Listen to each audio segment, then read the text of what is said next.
So a lot of exciting takeaways from that space mission for the world, not just for India, but just talking about Captain Shukla and the significance of this kind of a mission. I'll bring in Shibu as well, who got us a very, very interesting report, Shibu, on how much India has really spent on this mission. We have a whole lot riding on it, not just because Shukla is part of the mission, but we're also hoping to learn a lot for the Gaganyaan mission, which is why this is a very important investment going forward in space, in the space sector and space research for India.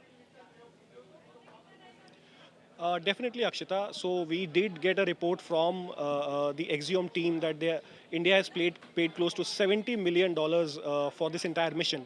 Now, there's a lot of hue and cry over social media on why India is paying so much money for sending an astronaut to the space station, which is not part of an ISRO mission independently. Now, we have to understand that Axiom Space is providing a full year of services to India and to the astronauts, which includes training, which includes transport, which includes launching them to space station, returning them back, and a full 14-day of package on the International Space Station to do a lot of science expeditions. Now, we know India is launching seven specific space experiments that have been designed from academia and ISRO, especially to boost the Gaganyaan mission. India is developing its own human spaceflight mission called as Gaganyaan, which is independent of anyone. What Subanshu Shukla will learn, the training procedures that he'll learn, how to handle such complex procedures, how to handle the intense pressure of spaceflight, all the learnings will eventually feed into the Gaganyaan mission. And they are aimed to strengthen India's own human spaceflight mission. Now, if you talk about Shubhanshu Shukla, who's a group captain in the Indian Air Force, he is selected by ISRO to become an astronaut as part of Gaganyaan mission. Now, here's when it gets very, very special. He is the first one to be trained in Russia for ISRO. He then goes on to be selected for the Axiom Space mission. Now, Axiom Space mission is not alone. He's being trained across multiple platforms, across continents. He learns at NASA, he gets training at SpaceX, he gets training at Axiom Space, he gets training at the European Space Agency.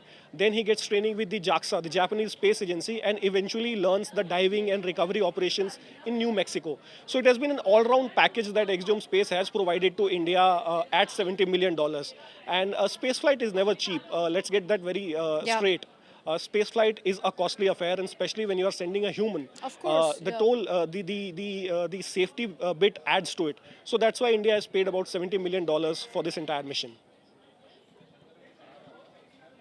That's very clear that there are safety protocols in place. Looking at the fact that we're seeing delays in a manned mission, you can take no chances whatsoever. 70 million, about 500 plus crores essentially is what India has spent. And for all the critics, at the end of the day, look, we keep talking about being a country that's in the top 5 in the world. We keep talking about growing from an emerging economy to an emerged economy.